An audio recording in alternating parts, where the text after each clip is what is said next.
Hello everybody, and welcome to the first video in my Divine RPG series.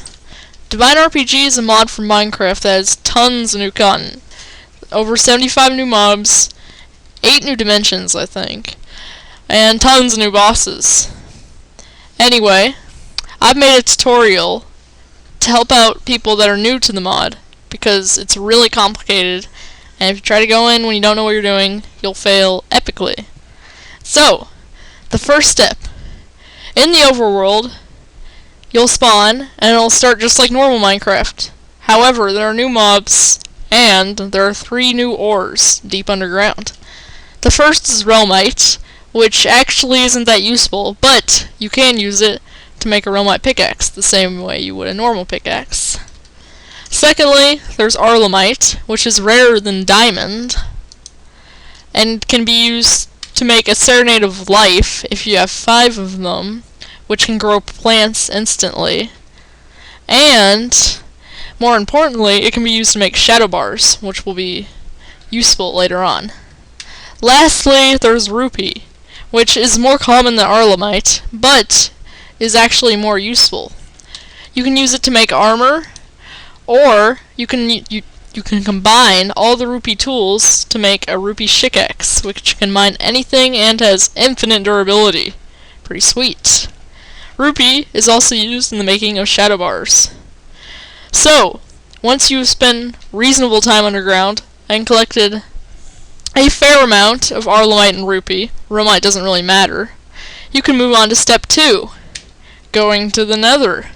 In the Nether, there are 2 new ores, Netherite and blood gem. Netherite, it burns you when you touch the block, and it needs to be smelted to make netherite ingots. Blood gem, the gem can be obtained directly, and is useful for making blood gem swords. Netherite chunks are made with 5 netherite ingots made in a plus sign, and can be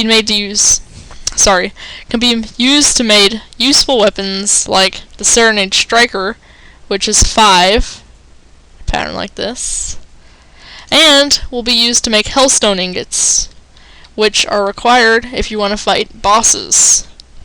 Also, a useful tip, if you're having trouble getting any of the rare ores, consider trying strip mining, which is basically making a long 1x2 tunnel, a series of long 1x2 tunnels to effectively mine out the chunk without having to build large rooms, which takes longer. Okay, once you have collected at least 5 netherite and 2 blood gem, you can move on to step 3, making weapons. I recommend as your primary weapon to make a slime sword, which requires 3 diamond swords and 6 slime balls. Now, if I didn't mention earlier, this mod is not to be played in a new world. You need to be experienced in Minecraft. You want to even try this mob, because if you go in new, the mobs will destroy you. Literally. Secondly, we have the blood gem sword, which is made like a regular sword, except with blood gem. It does 9 damage, and it has infinite durability, and it can be used as a backup to the slime sword, which does 11 damage, but is limited, and will break after a certain amount of time. Next is a must-have ranged weapon, the Bowhead Anchor. Without it, you will, in my opinion, you will not be able to progress. It's pretty hard to make.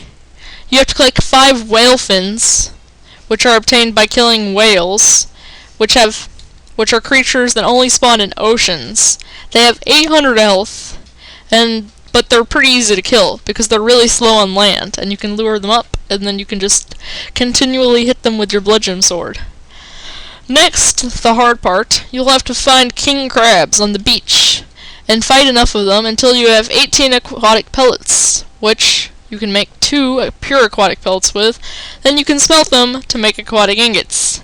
Once this is all done, you can arrange them in a fashion like this, and you'll get a Bowhead Anchor, which does 6 damage, but it's infinite and it doesn't use ammo, so you can just keep shooting enemies at a distance without being in danger of dying, which I'm sure none of you want to do.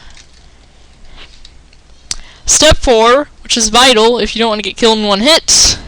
Making armor. Now here you have a lot of different choices, but I've narrowed it down to 3 that are probably the best. Ender armor. Probably the hardest armor to attain. It requires 243 ender shards, if I am correct, which make 26 ender stones, which can then be made into a full set of armor. And ender armor has pretty good damage reduction, and if you have a full set, it will protect you against explosions. The next choice, a little easier to attain, since you don't have to go to the end to obtain ender shards. If I didn't mention, ender shards are obtained by killing the new mobs that spawn in the end, such as ender watchers and ender spiders. Okay, next off we have Infernal Armor. Instead of 243 ender shards, you must collect 243 infernal shards. And to do this, I suggest killing wildfires with your Bowhead Anchor, because they drop 4 each, and if you get close to them, they'll kill you fast. Your third option is Rupee Armor, which requires very few resources in comparison to the other armors, but it is just as good. It's almost as good. It gives 13.75 damage reduction, and full set, a big boost, 80% melee damage protection. And if I didn't mention, Infernal Armor gives you 15% damage reduction, which if you have a full set will equate to 60% damage reduction, has infinite uses, and makes you immune to fire and lava. So you can swim in lava, but it will still make the animation, and it will still set you on fire. So it'll be as if you're getting hit, but you're not, so it's really annoying. It's really, really, really annoying. Anyway, once you've gotten a full set of armor, and you've enchanted it with all the levels you've gained from killing hard mobs, you can go to step 5, which is preparing yourself for the boss. There are 3 bosses you can choose from to get divine shards, which are required to make a portal to go to all the different dimensions in the mod. First off, the boss that I recommend fighting is the Watcher. It has a lot of health, but it's pretty easy to craft. All you need is 1 Arlemite and 1 Rupee, which you can combine to make a shadow bar.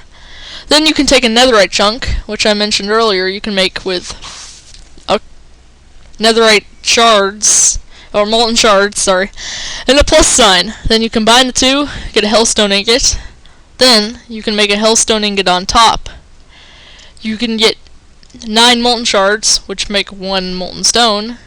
You can surround it like this. Then you can just put a watching eye in the middle, which is obtained by killing ender watchers in the end. After you do all this, you will get the blue ender eye looking thing called the Watcher, which can be used to spawn the Watcher. However, you have to do it in the Nether, otherwise nothing will happen. And tips for fighting this guy: I recommend you use the Bowhead Anchor, and you just build an enclosed area, and if you spawn him in it, it's likely he'll just get trapped and he'll start suffocating. But if he doesn't, it's pretty easy to dodge what he fires, and you can just keep on hacking away, and eventually you'll beat him, and you'll get 3 to 6 divine shards, 1 to 2 blue firestones, which will be important later on, and if you're lucky, you'll get a trophy, which will be an image of the boss you beat. Oh yeah, and he also drops 100 netherite ingots. And netherite chunks, which can be made with netherite ingots. 5 of those can make a Serenade of Health, which has 20 uses, and it will restore all your health on use. So you definitely want to make this. And I know you definitely won't remember all these recipes, because there are a lot of them. So, if you want to remember, all you have to do is get the Not Enough Item mod by Chicken Bone, I think. And if you go into recipe mode and sorry, just a second. And you can search for an item. Search for Dravite block. If you left click on it, it'll show how you can make it, and if you right click on it, that can't do anything. If you right click on it, it'll show all the things that it can make. So it's a pretty handy dandy tool. And you're basically doomed without it, so this is a must, unless you're pro, want to go hardcore. Okay, anyway, the next boss you can spawn is the Ancient Entity, which is, in my opinion, easier to fight than the Watcher. You can spawn in the overworld, so you won't have to deal with many other mobs, and it is made using a clock, 3 corrupted stones, and a hellstone ingot. Now, corrupted stones. In order to get these, you're going to have to get 27 corrupted shards. Corrupted shards are dropped from one mob and one mob only, and that is the Enthralled Dramcrix, which basically, if you want to find them, all you gotta do is you gotta go to bedrock level, and you gotta dig out a huge room, and if you want to, you can light it so other mobs won't show up. Then you can go away, you can have a nice time, then you can return, and there will likely, not always, be Enthralled Dramcrixes there that you can kill with your Bowhead Anchor pretty handily, and they will drop a few corrupted shards. I'm not sure how many, but eventually you'll get enough, and you'll be able to make it. That would be great. Anyway, the item that it gives is the Mysterious Clock, and if I didn't mention, these boss spawners are one-time uses, so once you right-click on the ground, you don't get it again. So that can be pretty painful, farming all the resources. But, anyways, this spawns the Ancient Entity, which is pretty easy to kill as long as you have the Bowhead Anchor. And once you kill it, it'll maybe drop a trophy if you're lucky. It'll drop 3 to 6 divine shards, and if you're really lucky, it'll drop a weapon called the Sand Slash, which only has 100 uses, but I think it does 32 damage. Which, all in all, that won't be that useful once you go to the Nether dimensions, but it'll be pretty cool to have. Okay, lastly, it'll be the Ayerico Horde. Yeah, I'm not sure why I put this one in, but it does drop divine shards, and if you're a pro and you think you're like a god at Minecraft, then have at these guys, but they're insane. They're actually 5 different mobs. You can only spawn them in the end, so you'll be constantly bombarded by ender triplet bombs, which are these really annoying guys. If you go to the end, you'll know what I'm talking about. And if you're amazing, then you can beat these guys, and maybe, if you're even luckier, they'll drop Divine Armor, which is even better than all these 3 armors, probably combined. Anyway, if you really want to fight these guys, you need to make a Horde Horn, which the animation, when you spawn them, is actually pretty cool. You need a Hellstone Ingot, then you need 3 Ender Stones, which are made with Ender Shards, the same way as you make Molten Stones and Corrupted Stones, and an Ender Eye in the middle, and then you'll get a Horde Horn.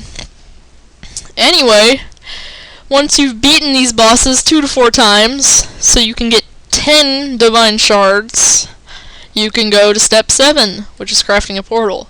This is probably the easiest step on the list. All you have to do is take 9 clocks and make a Twilight Clock, and then take 10 stone and 10 Divine Shards and make Divine Rock. Then you make the portal, you light it with the Twilight Clock, and then you can hop on in. And I'll tell you right now, if you don't have one of the 3 armors that I recommend, you'll get killed immediately. Now, once you first go to Dravite Hills, which is the name of the first dimension you'll be entering after you build the portal, I recommend you take a Serenade of Health, your sword, and your Bowhead Anchor. You'll be using your Bowhead Anchor, probably, unless you're some kind of beast, to kill off enough enemies until you have 42 Dravite Fragments. Now, the enemies don't drop dravite fragments, they drop dravite souls. But if you put it into a crafting table, it'll turn into a dravite fragment anyway. Also, if you don't want to fight for some reason, you can do the more tedious process and mine out the dravite fragments. But I don't recommend doing that because it's really boring. And we're supposed to have fun because this is Minecraft. Anyway, to craft the sword, you'll take 14 dravite fragments and put them in a horizontal line. Each of these horizontal lines will make one dravite gem. Then you put the dravite gems in as if you were making leggings, and you do that 2 times, and you get 2 dravite chunks. With those dravite chunks, you can make a dravite sword, blade, sorry. Everything will be great. With a dravite blade, it does a massive 36 melee damage, but it only has 2,000 uses. But that's not a big problem, because if you have an anvil, you can just repair them with a couple levels of experience and a dravite gem. If you want to make any other dravite gear related stuffs, then you can. Doesn't really matter. Anyway, once you're finished making all your awesomeness, you can go to step 9, which is making the next portal. To make the next portal, all you have to do is get 90 dravite fragments, and 9 dravite fragments like that makes 1 dravite block, and with 10 dravite blocks you can make a dravite portal. Well, an Nazarite Portal, depends on how you think of it. Anyway, use the twilight clock to light that, and then you go in Azurite. And in Azurite, you can do the same thing. You can make all the cool gear and stuff, and then you can make the next portal. And in the next portal, you go to Uvite, and then you can make all the cool stuff. And then you can go to Mithril, and then you can make all the cool stuff. And then you can go to Augite, which is the last dimension. One thing I do recommend is once you get to Uvite or so, you need to make a better set of armor, because the enemies will start annihilating you if you don't. But it's a must to make the sword every time, because it just does so much damage, and you'll be there forever without it. And if you want, there is a really cool set of armor. It's called Angelic Armor, and it lets you fly. Yeah, like in Creative. Anyway, it's really hard to craft. You know the blue fire stones that I mentioned when you killed the Watcher? Well, you need a bunch of those. And you also need ice stones, which you can get ice shards and iceca, but that's pointless because you can get them by killing frosts in the Arctic forest. Anyway, with some combination of those 2 items, you can look it up, you can make angelic armor, and with a full set, you can fly. So that'd be pretty useful, considering all 5 dimensions, Dravite through Augite, are islands. Yeah, they pretty much all look the same, but they're different colors. Okay, step 11. Once you've gotten through Augite and you've got all the swag, you can use those souls that you've been converting to fragments, and you can actually keep them. And you can make a base, with mithril souls, you can make a base spawn crystal. And then using base spawn crystals and other various souls, you can make other crystals that will actually spawn bosses that are really, really, really, really, really, really hard to beat. But when you beat them, you'll get the best equipment in the game, which is halite stuff. With the halite stuff, you will be an unstoppable killing machine that will plow through anything that challenges you. Not really, but you'll be pretty good. Anyway, after that, once you're amazing to your heart's content, you can build a Vethia portal, which is a brand new dimension, using augite blocks in this formation.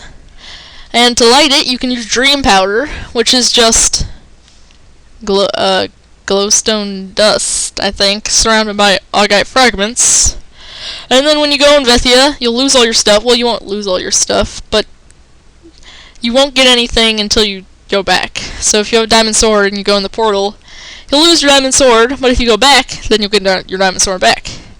And Vethia is a huge dimension that has 4 layers and a whole bunch of new content, but it's still in development, so you can explore it if you want. There's a whole bunch of new stuff to do. And it's like the hardest dimension. That's why it comes after Auge. But it's pretty swell. Anyway, those aren't all the dimensions. Yeah, there are actually 2, I like to call them bonus dimensions, called the Dungeon of Arcana and Icica. Now, Icica, you can actually go there anytime, because it's just snow blocks. Yeah. I don't know why they did that. They made everything else so hard, then they just say, oh yeah, Icica, just make that with snow. Anyway, Icica is supposed to be the easiest, but it's actually pretty hard. Because, like, all the mobs are hostile. Yeah, so I didn't explain it, but it's pretty self-explanatory. As you go through the dimensions, basically the only thing that changes is the color, the rarity of the ore, and the mobs. The mobs in Drabai Hills, only 3 mobs are hostile, but in Azurite, Uvite, Mithril, Augite, more mobs start getting hostile, and they start getting more powerful, so it'll be harder for you to survive, basically, yeah. Stop. Okay. Here we go. The Dungeon of Arcana. My very favorite dimension. You can make it with blue firestones and iron blocks. And you make it in the same configuration as an ender portal, except you don't have to put anything in. And when you go in, it'll be an endless dungeon, where you can't break anything, but there are there are a ton of cool dudes that'll trade you for really cool stuff. And there are a ton of deadly mobs that'll kill you a lot. Basically, I'll make a separate video that'll be a tutorial for Arcana, but you collect Arcanium to do a whole bunch of school stuff. Yeah, anyway, and it just started raining. But it doesn't matter, because that is the end of my tutorial. If you have any questions, just ask in the comments, and I will be happy to respond. And I would appreciate a like, and if you want to subscribe, you can. And I encourage you to check out my other series, Divine RPG Boss Rush, where you can see me actually beat all these super deadly hard swag bosses, and Divine RPG Survival Highlights, where I will highlight my ongoing survival, in which I have currently reached the Azurite dimension. I know, I'm awesome. And you can check out my Arcana survival guide, which is sort of like this, except it's Arcana. Yeah. Anyway, thanks guys. Appreciate it. See ya!